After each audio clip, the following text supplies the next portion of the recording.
Bueno, vamos a dar inicio. Am, Voy a orar y después Arely va a seguir hablando ahora del capítulo 8. Bueno, Señor, te damos gracias por habernos traído una vez más aquí a estudiar tu palabra. Señor, te pido que nos des sabiduría, entendimiento para la traducción, Señor, para saber cómo hacer los cambios que hagan falta hacer, Señor, para que eh, la palabra sea comunicada de una manera más clara, Señor, más entendible y más acertada, Señor. Te pido que estés con cada uno de nosotros, Señor, con cada equipo de traducción para dar la sabiduría, el entendimiento, Señor, las palabras, Señor, porque tú eres el que sabe todos los idiomas, Señor. Da a cada equipo la sabiduría que necesita para poder traducir bien. Señor, te pido que estés con Arely también para poder comunicar eh, todo lo que ella tiene que comunicar, Señor, y para que sean las cosas importantes, las cosas necesarias para la mejoría de las traducciones, Señor. Te pido que estés con nosotros en ese día y que tu Espíritu nos ayude. En el nombre de Jesús te lo pido. Amén. Gracias, Raquel. Pues vamos a empezar con el capítulo 8. Nos quedamos como en el mero inicio, entonces voy a empezar a compartir la presentación, pero también quisiera comentar solo a modo de recordatorio que comentamos que los versículos, si estamos viendo el Paratext y si estamos viendo en versiones en español, bueno, cambian los números de versículos y mostré una tablita, entonces solo para que lo tengan en cuenta, que las versiones en español siguen la Septuaginta como la forma de numeración, pero las versiones hebreas tienen otro, entonces solo ese pequeño recordatorio por si alguno está viendo su Paratext y viendo sus notas y no se sienta perdido, sino que tenga en cuenta que la numeración sí está diferente. Vamos a empezar con los versículos. Me dicen cuando ya ven la presentación y vamos a seguir la dinámica de poder leer los versículos, compartir un poco y bueno, damos por sentado que todos leyeron porque mandaron sus tareas preliminares. Entonces, todo el contexto general, la idea es que ustedes lo leyeron antes, entonces por eso podemos centrarnos un poco en versículos. Entonces voy a leer los primeros 2 versículos del capítulo 8 y dice: luego el Señor le dijo a Moisés: ve ante el faraón y dile, el Señor me mandó a decirte, deja libre a mi pueblo para que me adore. Si no aceptas librarlos, llenaré de ranas toda la tierra. Entonces, los puntos que me gustaría resaltar de este versículo es que a veces la palabra ante una persona, no sé si va a ser como literalmente en cada lengua una traducción tal cual. Entonces, pueden ver que algunas versiones hicieron como ve a hablar con o entra a la presencia de. Entonces, la idea es que estás con la persona y estás diciéndole queriendo comunicar algo con esa persona. Entonces, pueden pensar en varias formas, pero tampoco es algo tan que tenga pues muchas dificultades, pero quería mencionarlo. La parte de la consistencia, solamente para recordar que eligieron para servir o adorar y que tengan la consistencia. Vemos que se repiten muchas veces algunas cosas, entonces para los siguientes versículos del 8, cosas que se mencionaron en el 7 o en capítulos anteriores con Raquel, no las voy a mencionar, para tomar tiempo para los que no se han hablado. Entonces, solo para que se tome en cuenta cuando vean que a lo mejor hay algo que parece que ya es una frase vista antes. Y en el versículo 2 dice, si no aceptas librarlos, llenaré de ranas toda tu tierra. Aquí las ranas, alguien preguntaba si las ranas podían usar un nombre genérico porque ellos tenían muchas ranas, muchos tipos de ranas y palabras específicas para cada rana. Entonces, quiero mencionar para ver si esto ayuda a clarificar un poco y que puedan ustedes pensar en cuál es la mejor palabra. Pero si hay una palabra genérica, tal vez pueden usar esa, pero las ranas de Egipto, estuve buscando más o menos la especie endémica que es como de la región y de los lados del río, y hay que tomar en cuenta que esta rana sale del río, porque sale de las aguas. Es como, si recordamos los versículos anteriores, hace mención de que van a subir del río. Entonces ustedes pueden tomar en cuenta que están saliendo del agua, por así decirlo, y tal vez hay ranas que son más acuáticas que otras, o no sé cómo sea la diferencia entre las ranas que comentan, o si algunas ranas son de charcos pequeños, como aguas estancadas, o no sé cómo es el tipo de ranas que conocen. Voy a mostrarles una foto aquí en la presentación de las ranas endémicas de esta región, que no puedo asegurar 100% que son este tipo de ranas que estaban como en ese momento cuando fue esta plaga, pero es el tipo de ranas que existen en Egipto a las laderas del río Nilo, y que es como más o menos quizá una idea, pero como digo, no puedo asegurar 100% de que estas ranas son las que estuvieron el día de la plaga. Es solo un acercamiento a las ranas que hay en Egipto junto al río Nilo y que pues son como de la región. En este caso, una sugerencia podría ser usar el nombre general de las ranas, si es que tienen un nombre general, pero si no, tal vez la que se acerque más a las que están a las laderas de los ríos. No sé qué piensan los demás, el cuerpo docente, si alguien tiene algún comentario que quiera añadir. Bueno, también esta parte de las ranas, pues aunque podría ser un nombre específico, podríamos seguir más las características de alrededor, ¿no? Como están en el río, van a salir, pero recuerden que cuando es esta plaga, pues surgen. Entonces, no sé si todos los renacuajos, quiero preguntarle, hermano Nacho, ¿cómo son las ranas ahí? O sea, ¿qué diferencia hay entre cada rana? ¿O cómo es esta parte de las ranas en su comunidad? Sí, en zapoteco cada rana tiene su nombre, pero un nombre general usamos más como préstamo, le decimos SAP. Y hay otro nombre que se usa como beach en zapoteco, pero esas ranas son, se come, entonces no es tanto como plaga. Ok. Es más como comida.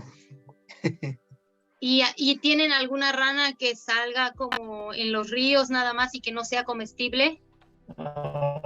Sí, para esas ranas ocupamos el préstamo, le decimos SAP, que no se come, no son comestibles. Y lo que es comestible tiene nombre en zapoteco. Ok. No sé si algún otro equipo tiene más o menos esta dificultad en traducir ranas y pueda compartirnos, tal vez nos ayuda también a tener más ideas. Los mayos, hermana. Ajá. Tenemos a la rana viene un nombre y el sapo, tiene otro nombre, que yo veo esta imagen más de sapo que rana. Rana para nosotros es solamente una verde, verde, y el sapo es de ese color y así como lo presentan allí. Entonces, sí es mucho la diferencia y si la conecto, pues todos conocemos lo que es una rana, que son las que se comen las ancas aquí en esta región del Mayo. No sé si allá en Sonora sea de otra manera. Aquí le decimos batachi a la rana y al sapo boroque. Igual. Y la palabra para sapo se puede usar para englobar a la rana. No. Tiene No. que ser distinta. Tiene que ser distinta. Sí, gracias a ustedes. Bueno, creo que algunas comunidades diferencian entonces esto de sapo y rana. Entonces, tal vez pueden pensar un poco en que las ranas que menciona aquí, o cuando traduce al español ranas, bueno, tiene que ver con las que salen del agua y están a las riberas de los ríos, pero igual pueden decidir entre usar ranas y sapos. Vamos a ver los siguientes versículos y dice, y el río criará ranas, las cuales subirán y entrarán en tu casa, en la cámara donde duermes y sobre tu cama, y en las casas de tus siervos, en tu pueblo, en tus hornos y en tus artesas. Y las ranas subirán sobre ti, sobre tu pueblo y sobre tus siervos. Bueno, aquí hay como la parte de el río criará, da la idea de que se va a llenar o que va a haber muchas ranas en el río. Entonces, si no tienen una palabra para criar ranas como para producir ranas, pueden también usar como se llenará o habrá muchas ranas en el río. Perdón, estaba buscando sobre esa rana y lo que dice es que esa rana de la que mostraste la foto es comestible. Ok, ese es un buen punto. Tal vez eso ayude a tomar la decisión, aunque pues aún así si está donde uno no quiere que esté, tal vez se puede considerar una plaga, ¿no? Sí, Los egipcios tuvieron mucha comida entonces. Ajá, pues también dice que son asociados con los demonios, entonces como que aunque sea comestible, pero les daba miedo, les habría parecido como una señal del mal o algo así. Pues tal vez si no se va a entender como plaga en la forma negativa, pues no sé si va a ser tan bueno usarla, pero es posible también que al leer todo el contexto se va a entender que aunque eran comestibles, como eran muchas y estaban ocasionando mal, pues se vuelven una plaga. No sé, tal vez pasa en la región o quizá no, pero que algún animal que es comestible, cuando ya es mucho, también se vuelve una plaga. Entonces, si hay esa idea de que algún animal, aunque se pueda comer, al ser muchos, se vuelven una plaga, pues entonces la palabra quedaría muy bien ahí también. Igual puedes pensar, Nacho, en si otros animales que son comestibles, cuando son muchos y ocasionan males, pues se vuelven una plaga. La idea es que no se piense positivamente como que, bueno, tenían ranas y estaban, como que Dios les estaba dando mucha comida a ellos para vivir felices o algo por el estilo.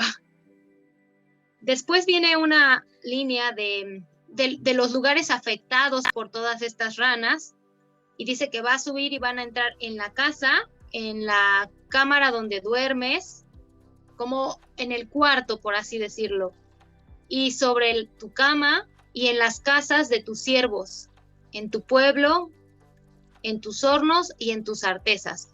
Quiero comentar qué son en este caso, cuando dice y en tu pueblo, es como el énfasis de que es sobre los egipcios, porque más adelante pues nos va a dar a conocer que sobre el pueblo sobre los israelitas no no iba a pasar esto. Entonces, creo que es importante también los énfasis que a veces hace en hebreo. Y también cuando dice a tu cama, aquí hay dos palabras en hebreo, una es como cama y otra es como si fuera una cama sofá, pero no exactamente como hoy en día, sino era como algo que tenían los egipcios. No encontré alguna imagen que pudiera representar como esta palabra es que es como un acostador, pero no una cama. Entonces, la cama es una y como un tipo sofá o sillón que te puedes acostar, pero al mismo tiempo también te puedes sentar. Entonces, hay dos. Creo que aquí la Reina Valera solamente dice como y sobre tu cama, nada más lo deja como uno, pero hay dos palabras en el hebreo de que es como sobre tu cama, pero también sobre un como tipo acostador. Cuando dice artesas, las artesas son como vasijas de amasar. Y quiero hacer referencia a un comentario de estas vasijas, y dice que eran en forma de cuenca, o sea, como un medio hueco, con poca profundidad, y que en general eran portátiles. Entonces, solían ser de madera, pero a veces también las hacían de barro o de bronce. Y en este recipiente se mezclaba la harina con el agua para tener masa. Y también encontré la referencia de que en varias veces en la Biblia se mencionan las artesas, como en Génesis, en Primera de Samuel, y algunos como amasaban ahí con las manos, y también las artesas podían ser como de diferentes tamaños, y algunos también lo hacían con los pies, dependiendo de qué es lo que iban a amasar. También cuando veamos el capítulo 12, hace otra vez referencia a las artesas como una pieza doméstica y habla de la bendición de Jehová sobre ellas y la maldición sobre las artesas, es decir, sobre estas vasijas, pero con la idea de lo que hay dentro, de la comida que hay dentro, o la masa, que en este caso era como provisión de alimento. Entonces, creo que la PDT pone en tus vasijas de amasar, que queda más claro que solo artesas, porque no sé si solamente algunos, o en este caso yo, artesas no es una palabra en español que esté muy relacionada yo. Es como que no la he escuchado, solo la he leído aquí en la Reina Valera. Entonces, tal vez si pasa eso con algunos de ustedes, esta idea de en tus vasijas de amasar puede ser más clara, o recipientes de amasar, o algo así podrían también poner. Luego vamos a ver también los siguientes versículos, y voy a pedirle a alguien más que le dé lectura a cualquiera de las versiones. Moisés fue a hablar con el rey de Egipto, pero como éste no dejó que el pueblo se fuera, Dios le dijo a Moisés: dile a Aarón que tome su vara y la extienda sobre los ríos, arroyos y lagunas, para que salgan ranas y llenen todo Egipto. Aarón extendió su brazo sobre todos los depósitos de agua de Egipto, y de ahí salieron ranas y llenaron todo el país. Ok, bueno, aquí nada más quería mencionar la consistencia en la traducción de extender tu mano, que son como frases que se van repitiendo a lo largo de los versículos. Y sobre si antes ya tradujeron como esta parte de sobre los ríos, arroyos y lagunas, pueden como ir también teniendo consistencia en las palabras que usan para la traducción de estas. Y aquí solamente lo puse para comentar que esto que mencioné la vez pasada de todo de que país es algo más de un concepto actual, bueno, lo quería aclarar porque tal vez estaba entendiendo como que podían traducir como la tierra como el país, y yo mencionaba que el énfasis era un poco en que esta no era una división política de aquel entonces como tal un país. Entonces, aunque esta versión lo usa, creo que si hay otras opciones, podemos usar las otras opciones para traducir. Vamos a continuar y si alguien más puede darle lectura a alguna de las versiones. Voy a leer PDT. Sí, gracias. Pero los magos hicieron uso de sus hechizos y lograron hacer lo mismo. Trajeron más ranas a las tierras de Egipto. Luego el faraón mandó a llamar a Moisés y a Aarón y les dijo: oren para que el Señor saque esas ranas de mí y de mi pueblo. Solo así voy a dejar que el pueblo vaya a ofrecerle sacrificios al Señor.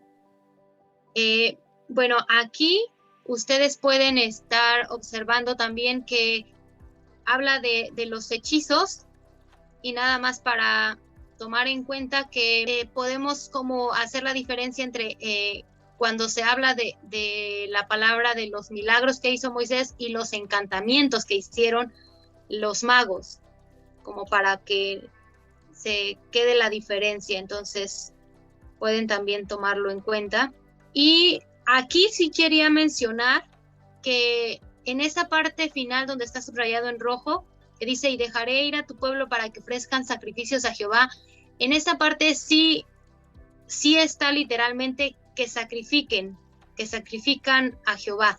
O en el sentido de anteriormente mencionamos servir, para que salgan y sirvan, para que vayan y adoren, pero aquí sí está la parte de sacrificio. Entonces, solo para que lo tomen en cuenta, y aunque atrás han tal vez tenido una traducción para que decidieron poner servir o decidieron poner adorar, en esta parte sí habla de sacrificio. Entonces quería mencionarlo porque aunque a veces mencionamos mucho la consistencia, también es importante ver cuando sí hay esta diferencia de que aquí sí está mencionando sacrificio como tal. Sí, es en la Creo última. que lo que estabas comentando sobre la consistencia, bueno, con eso de adorar o servir, a veces va a depender del contexto. Ajá. Gracias, Raquel. Sí, y justo aquí es este punto, por eso lo coloqué en rojo, para que tomemos en cuenta que aquí sí es como sacrificio. Luego vamos a ver en el siguiente punto, si alguien puede darle lectura. Yo leo. Ok, gracias. Dice la PDT: Moisés le dijo al faraón: tú decides cuándo quieres que ore por ti, por tus servidores y por tu pueblo, para que así se mueran las ranas que están en tu palacio y en las casas de la gente, y solo permanezcan metidas en el Nilo. Mañana, dijo él. Luego Moisés dijo: que se haga como tú dices, así te darás cuenta de que no hay ningún otro como el Señor, nuestro Dios. Las ranas se irán de tu casa, de las de tus servidores y de las de tu pueblo. Se meterán al río y ahí se quedarán. Gracias. Sí, alguien preguntaba sobre cuando dice que las ranas sean quitadas de ti, de tus casas, si podrían poner tu palacio. Creo que aunque el palacio sí está dentro de o sea, también va a ser lleno de ranas, la idea es que todo el pueblo va a ser afectado. Y cuando menciona a Faraón tus casas, es como por lo que representa el faraón encima de todos los egipcios. Entonces, si solo se pone como tu palacio, parecería que fuera solamente hacia el faraón, y se puede perder la idea de que es hacia todo Egipto, hacia todos los egipcios que va a extenderse esta plaga. Entonces, la idea de tus casas es la referencia de que él es como el que está por encima de todo esto. Y Raquel, adelante. Pues quería comentar sobre lo que entendemos con la palabra palacio, porque la verdad lo que se entiende con la palabra palacio en México o en muchos de los pueblos no es una casa donde vive nadie, sino que es un lugar donde llegan los oficiales del pueblo para trabajar. Y la palabra palacio en el contexto de un rey es el lugar donde vive el rey. Probablemente ahí también hace todo su trabajo, pero es una vivienda. Entonces, aquí especialmente en ese contexto que está diciendo que las ranas están molestando al faraón en todos, hasta en su cama, creo que es más apropiado traducirlo con casa, porque cuando vemos la palabra palacio en la Biblia siempre se refiere al lugar donde vive el rey.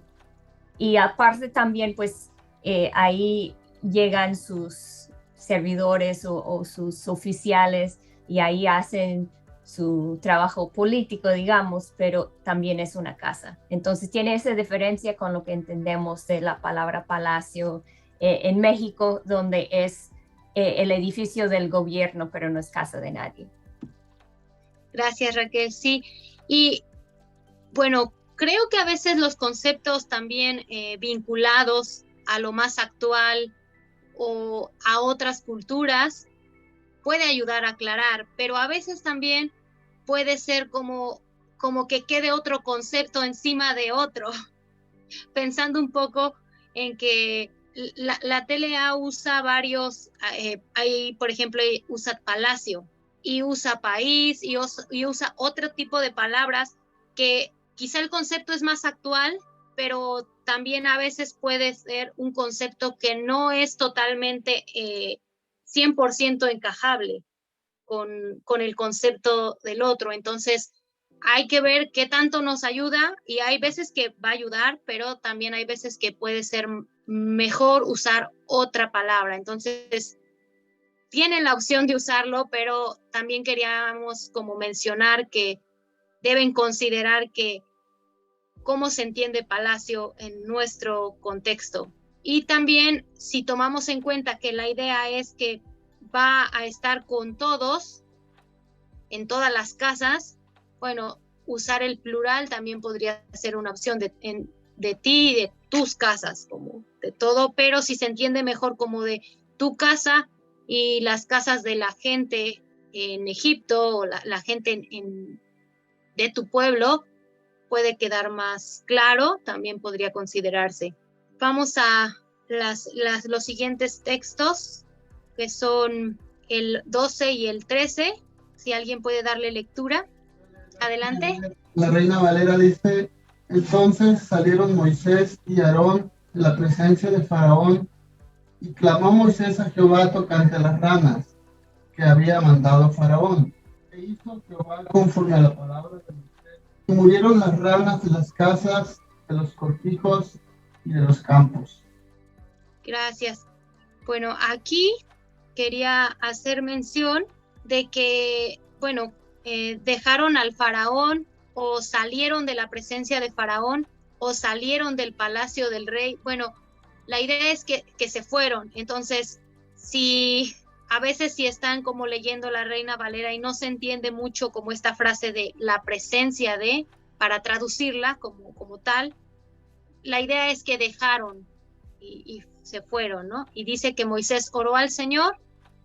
Algunos ponen clamó, algunos ponen rogó, como más o menos pueden poner, para que se llevara las ranas que había enviado en contra del faraón. Y el Señor hizo lo que Moisés le pidió, y las ranas murieron en las casas. Y la palabra cortijos, que a veces no es muy usada ahora en nuestro español mexicano, pero vamos, es un patio. Entonces creo que es más entendible la palabra patio. O no sé si a lo mejor alguno de otro estado usa cortijos para patio. Y no quiero generalizar como todo México decir así dicen, porque a veces por regiones también se dice diferente, pero quería mencionar que los cortijos es como patio, sería un patio más que nada. Luego vamos a ver los siguientes, y si alguien puede darle lectura. Yo le leo, hermana. PDT. Dice: los egipcios amontonaron las ranas muertas y la tierra comenzó a apestar. Cuando el faraón vio que ya no había ranas, se puso terco y no los quiso escuchar, tal como el Señor había dicho. Sí, en hebreo habla de gomer por gomer, que es como la medida para el trigo, para amontonar cantidades enormes. Entonces, no sé cómo es cuando amontonan, por ejemplo, el zacate en grandes montones, ¿cómo le llaman? Si alguien nos comenta. O cuando amontonan mucha hierba así en un montón muy, muy grande. Bueno, la idea aquí es de cantidades enormes. Entonces, juntaron en montones. Pues tal vez si ustedes tienen alguna palabra cuando hacen esos montones de tierra o montones de zacate u otras, podría ser una buena opción para usar en esta parte de que juntaron en montones. Y dice que apestaba. Bueno, apestar también puede ser como olía muy mal o oler muy mal. Esa podría ser una traducción un poco más clara, porque si no hay una palabra para apestar como tal. Y en hebreo dice en el 15, cuando menciona que le había dado reposo, es como que hubo un respiro. Entonces es como, como una pequeña frase ahí de que hubo un respiro, que se calmó la situación. Y en este caso, por ejemplo, Reina Valera lo traduce como que le había dado reposo, pero también puede ser un poco más claro si ponemos como que ya no había ranas, pero que se calmó, o algo que dé la idea de que está ese respiro, ese reposo, esa calma de que se quitaron, porque la frase solamente como que vio que ya no había ranas, es como ya no había ranas, pero no se da el énfasis en que hubo un respiro, que hubo una calma. Y se puso terco. Bueno, ya antes hemos hablado de que la idea es que no quería hacer caso, que no, pero con una intencionalidad de parte del faraón, que no quería escuchar. Entonces, antes eso ya se habló de cuáles eran las posibles traducciones, y que ustedes pudieran pensar en la idea de que no quería hacerlo, pero era intencional, que no quería hacer caso, que no quería entender, porque estaba poniendo su corazón duro, pero con esta frase de que aquí usan como se puso terco. Y la idea es que no está siendo responsivo ante lo que Dios le está hablando. Vamos a ver la siguiente diapositiva y vamos a leer los siguientes versículos. Y alguien más que nos ayude, tal vez Will. A ver, ¿cuál voy a leer? La TLA entonces. Entonces Dios le dijo a Moisés: dile a Aarón que golpee con su vara el polvo del suelo de Egipto, para que se convierta en mosquitos. Moisés y Aarón hicieron lo que Dios les ordenó. Aarón extendió el brazo y con su vara golpeó el polvo del suelo. Al instante, todo el polvo de Egipto se convirtió en mosquitos que picaban a la gente y a los animales. Gracias. Bueno, aquí en el versículo anterior está terminando de decir que en este caso el faraón se está rehusando a dejarlos ir, y entonces va a venir otra plaga más. Entonces, por eso empieza el 16, y algunas versiones lo que hacen es poner el cintillo de la plaga de piojos, y yo puse mosquitos entre como la línea porque algunos usan piojos y algunos usan mosquitos, y fue una pregunta de varios de ustedes en las tareas preliminares acerca de qué era mejor traducir, si piojos o mosquitos. Bueno, aquí la palabra hebrea traducida como piojos no se designa para un insecto que vuela y que pica, pero no exactamente es como que diga piojos como tal, sino más es como que se usó para traducir a un insecto que pica, vuela, y que también surge del polvo, pero hay varias versiones que usan mosquitos en vez de piojo. Por ejemplo, la Dios habla hoy, NBI y otras más usan mosquitos, pero tal vez es bueno que ustedes busquen una palabra que esté más adecuada. Me venía la idea de que un piojo para mí no volaba. Cuando yo estaba pensando un poco en esto, era como no vuela tanto, pero sí come mucha sangre del humano.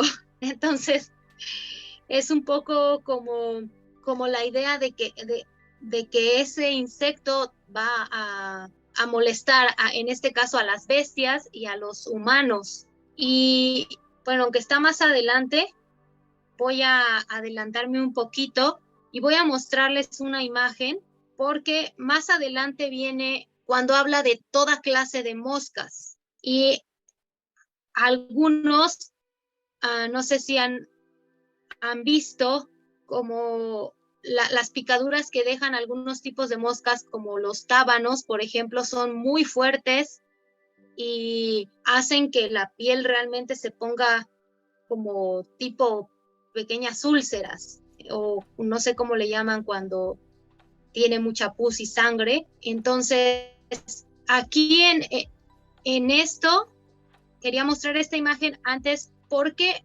vamos a encontrar la referencia en el caso de los piojos o los mosquitos en esta parte de Éxodo 8, 16 y 17, pero más adelante también habla de toda clase de moscas. Entonces, si usan aquí la palabra genérica y abajo quieren diferenciar con la otra plaga, tal vez va a ser como un poco más complicado. Entonces, tal vez pueden pensar un poco en qué van a usar para estos versículos y qué van a usar para más adelante. Sí, la idea en hebreo, el hermano Arturo menciona algo ahí en el chat, que en este caso es un insecto que pica. A ver, déjenme ver completamente el chat para... Sí, podría ser cualquier insecto pequeño que pica o que es molesto, sí, porque realmente no hay una especificación del nombre del insecto, sino es más como algo genérico. Y también, en este caso, la idea es que van a ser muy molestos para animales y para las personas. Entonces, tal vez como puedan pensar en un equivalente a un insecto que provoca como estas molestias y que pica y que vuela en sus comunidades, como, no sé, y tal vez hay una diferencia entre mosquitos y otro tipo de moscas. No sé si tal vez llaman mosquitos a los pequeños, pero que también son molestos, y a las moscas llaman como, que aunque parece que es la misma palabra, pero son dos cosas diferentes. Mosquitos son los pequeños, pero no de la misma especie. Bueno, más bien no el mismo específicamente. Entonces pueden pensar un poco en eso y pueden decidir si usar piojos o mosquitos. Los dos podrían ser como útiles en cualquiera de los casos, porque pensaba también un poco en que el hecho de que una persona a veces no se baña y tiene mucho polvo en la cabeza, y hay la combinación de el sol y la mugre, salen los piojos en la cabeza de las personas. Entonces, no es como que tampoco sea equivocado poner piojos o equivocado poner mosquitos y que uno sí correcto y uno no, sino que en hebreo la idea es un insecto muy molesto y que vuela y que se alimenta de la sangre del humano y del animal. Sí, adelante Eli, y luego si quieres Raquel. Sí, gracias Areli. Pues tengo una pregunta porque la palabra mosquito es un poco confuso según diferentes dialectos del español, porque suena como una pequeña mosca, pero sabemos que los mosquitos pican y generalmente las moscas no tanto, pero hay una diferencia, y no sé si es solo en el sur de México, pero entre lo que es zancudo, que en inglés tenemos mosquito, es zancudo, y lo que es mosquito, que es uno más chiquito que el zancudo, chiquitito. Entonces no sé si hay mosquito aquí, se entiende más o menos como zancudo o se entiende el chiquitito. Gracias, sí, esa es una buena observación porque, por ejemplo, para los zancudos, no sé si es algo personal, qué tal, o regional. Yo pienso cuando digo mosquito en el zancudo, pero es verdad que hay regiones que puede ser que el zancudo es muy diferente al mosquito. El mosquito es más como los que a veces salen entre el maíz y vuelan como las palomillas, ¿no? Que a veces le llaman también. Entonces, tal vez es bueno pensar un poco la idea de que es molesto y que pica y que se alimenta de sangre para determinar qué palabra de acuerdo a la comunidad y a la lengua es más adecuada. O sea, porque no solamente es como un mosquito que anda volando, sino que la idea es que pican a la gente. Adelante, Raquel.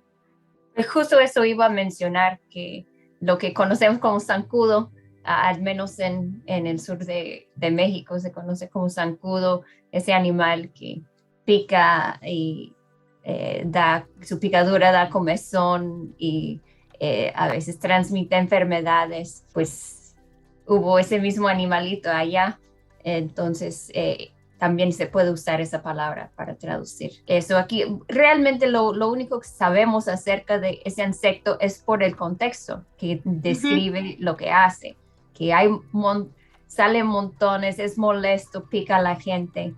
Entonces está bien zancudo o el nombre de otro insecto que tiene las mismas características. Sí, creo que la parte de piojos, no sé si los piojos a los que se refiere la Reina Valera o cuando tradujeron la Reina Valera estaban pensando en un tipo de piojo específico que ocasiona más males que el piojo que conocemos ahora.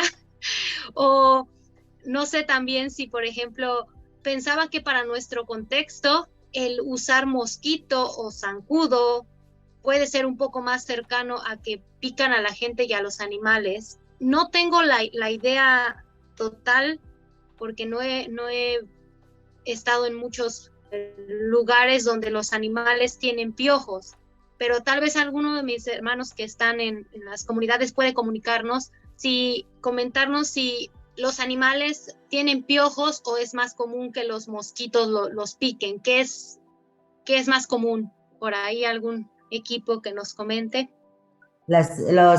Aquí sería más mosquitos, porque aquí los piojos son diferentes, o los parásitos así que se ven son diferentes a los piojos que algunos niños o algunos adultos tienen. Los piojos en los adultos pues, son chiquitos y negros o blancos. Y lo de los animales, aquí el que llega a tener piojos, aquí en mi región muy poco se ve eso. Está muy vigilado lo de sanidad ambiental. Algunos, yo he visto, miré hace unos 20, 30 años, unos animales, unos puerquitos con piojos, pero eran de colores. Y no son igual que los piojos, son más grandes.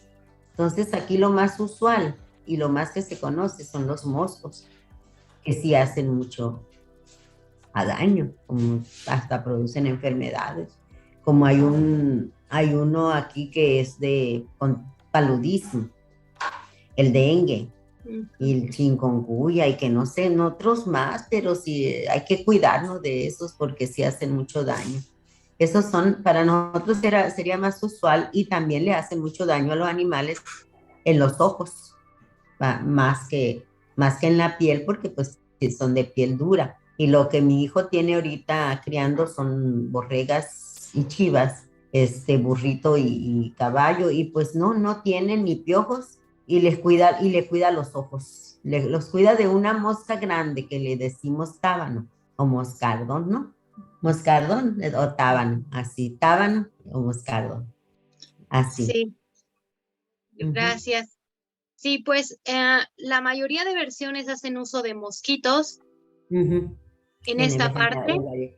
ustedes pueden decidir si usar mosquitos o piojos, que es lo que más corresponde, y si mosquitos también no se entiende totalmente como algo que molesta y pica a la gente, tal vez zancudos.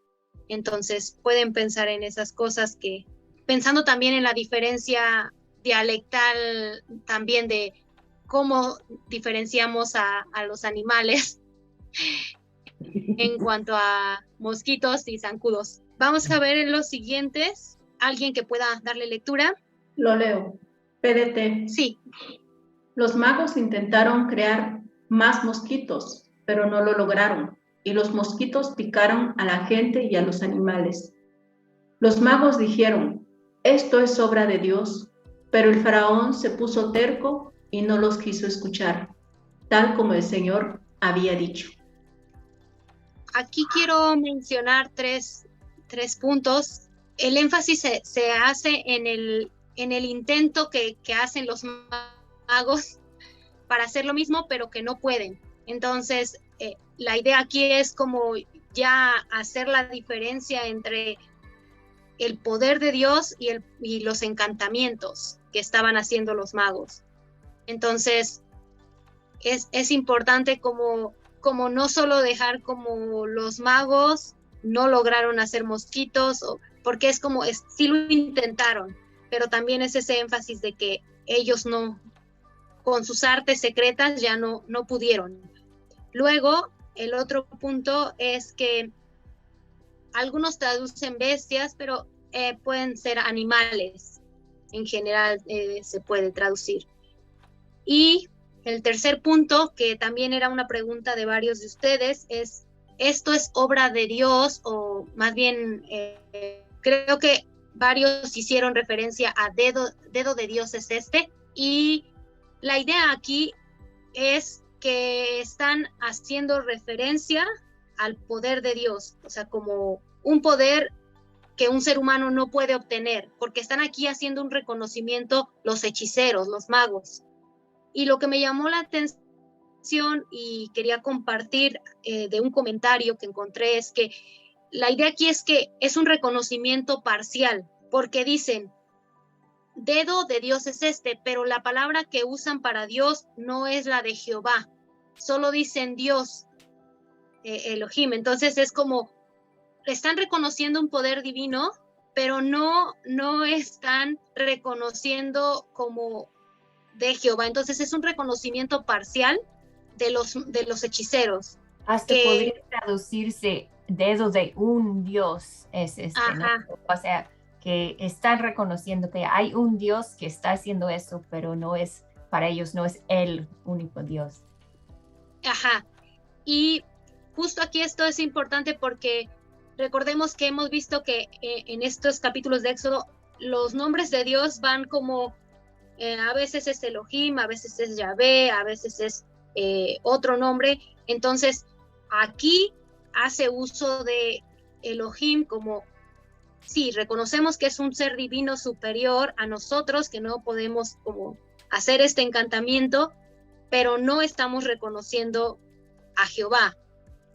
Es como están haciendo referencia a un Dios, como diciendo, sí, es obra de un Dios, de alguien superior, pero no mencionan el nombre propio con el cual se está dando a conocer ya Jehová a Yahvé, en este caso también a Moisés y al faraón.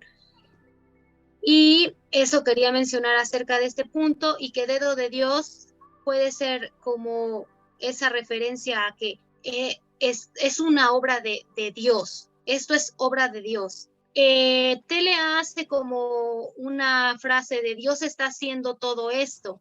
También pueden hacer como, aquí es una metáfora, ¿no? De dedo de Dios, como, entonces si ustedes en la lengua pueden usar una metáfora, es posible, pero si no es así, pueden usar una frase. Y por ahí Jim mencionó algo en el chat de un versículo relacionado. Entonces también pueden ver cómo tradujeron dedo de Dios en Lucas 11:20. Y ese es el punto que quería mencionar aquí, importante. Sí, gracias por mayormente ponen Dios con mayúscula. las versiones, porque como mencionamos, están reconociendo parcialmente, o sea, sí están reconociendo que es un poder de un Dios y que es superior, pero no poniendo el nombre de Yahvé como en ese momento.